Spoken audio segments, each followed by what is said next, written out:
Welcome back to episode 3 of the boxing podcast. We will be discussing Vasily Lomachenko versus George Kambosos Jr. That happened from Perth, Australia at the weekend. We'll get into a bit of Fury Usyk for Undisputed coming up this weekend. Fight week is finally here.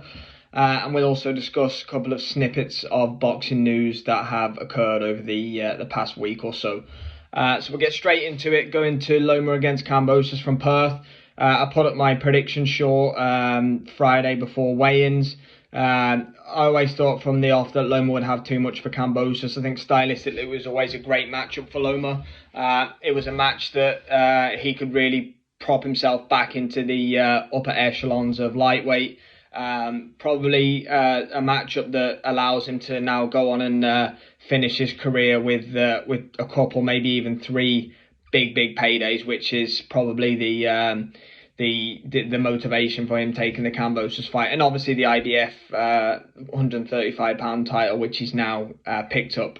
So yeah, for me, pretty much every round, Kambosos could have probably given him one round. It was a complete shutout domination. The only question from the second half of the fight onwards was, is it going to be a points win for Loma, or is he going to be able to get Kambosos out of there? And then those body attacks late on in the fight, I think round 11 he stopped him in the end, were just too much for Kambosos. I don't think he was in the process of getting up anyway, but his corner threw in the towel just to make sure. First time Kambosos has been stopped.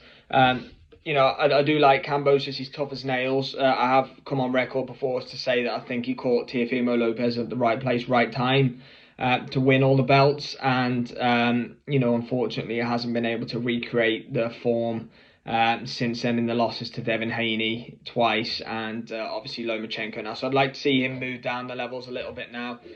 He is still young enough. I think he's only 30 years old. I think he can still have a solid career, but at the upper echelons of 135 pounds, I'd like him to just back off a little bit from that level now. But for Loma, the world's his oyster now. I think he's 36, 37. As I say, I think, a couple, absolute max, probably 3 fights left now. What I think will be next is Shakur Stevenson. I think that's an IBF WBC unification, 135 pounds. I think that's going to be, it could either be, a really good fight or it could stink the place out. But, we'll soon see. It's definitely an intriguing matchup. I don't know who I'd favour in that one. Can't really say it's too soon for Shakur. But I guess it's what Loma has left. I guess struggled slightly with Haney, but did he really? I think he might have even won that fight, so I guess he didn't really. But I don't know who will win that fight between Loma and Shakur, which is the sign of a good fight. But I do think it could stink the place out as well. On the flip side. A fight which definitely don't think would stink the place out is Tank Davis versus Lomachenko. I think that would be an absolutely cracking fight.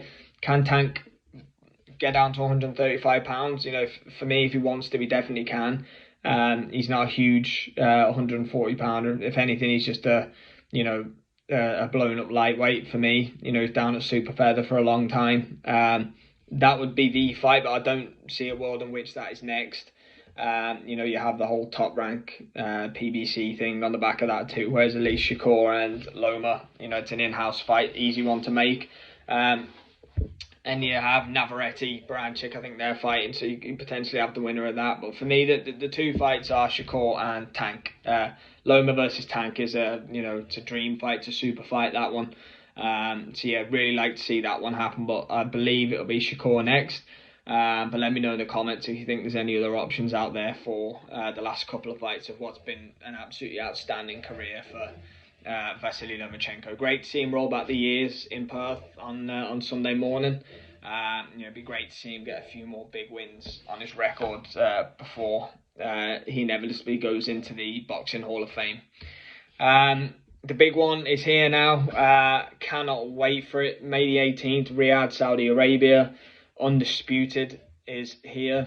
Oleksandr Usyk versus Tyson Fury. Called off in February, but we are here now. 10 million, I think the clause was, if anyone backed out this time. No sign of that so far. Both men have touched down in Riyadh, as has a certain Anthony Joshua, which I saw last night. There's a lot of talk about whether he will or won't go. good to see him there. He's going to be ringside. I'd imagine that he's going to be, hoping to get a shot at the winner at some point. Looks like he's going to headline Wembley in September, probably against Hrgovic Dubois, winner for the IBF. But he's clearly wanting to be there for a reason. AJ isn't present at many fights ringside. So it just shows you the scale of this event coming up on Saturday night. Friendly one for the UK fans too. It's probably going to be on around about 10, 11 o'clock UK time, which is excellent for us. Sorry to any American watchers, it's going to be on a bit earlier in the day. But still, at least it's not on in the middle of the night like most US pay-per-views are for us here. I've gone back and forth a lot of time. I'm on record as to say a Fury points win. I've said it too many times now to not stick by it. He looks in fantastic shape.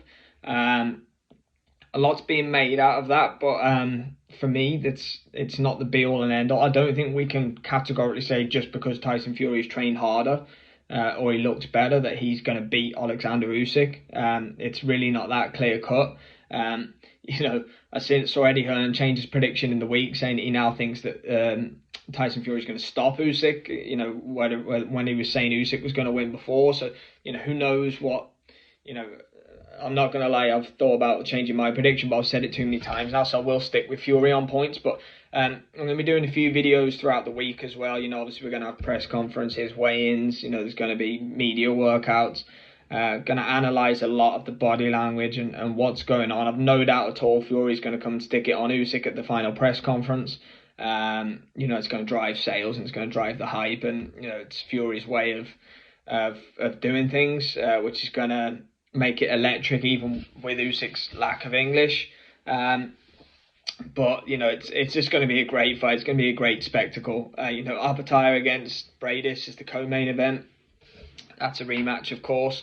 Bradis has came out and given a bit of verbals to Bradis throughout the week.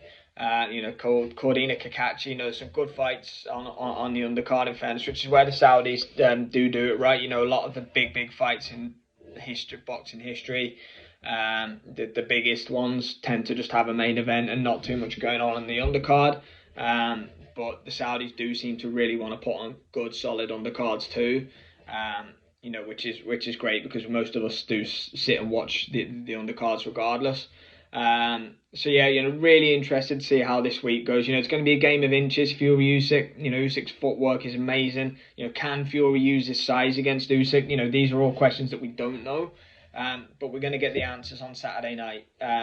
It's probably as good as a 50-50 fight as you could ever get. I don't think anybody I've seen make a prediction is categorically saying he's going to win this fight regardless. Fury's going to win, Usyk's going to win. Yes, there are opinions, which is great. Everybody needs an opinion.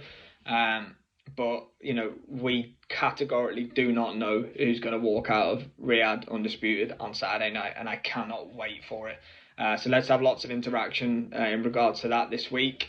I'll be dropping a few more videos in regards to what goes on during Fury Usyk fight week.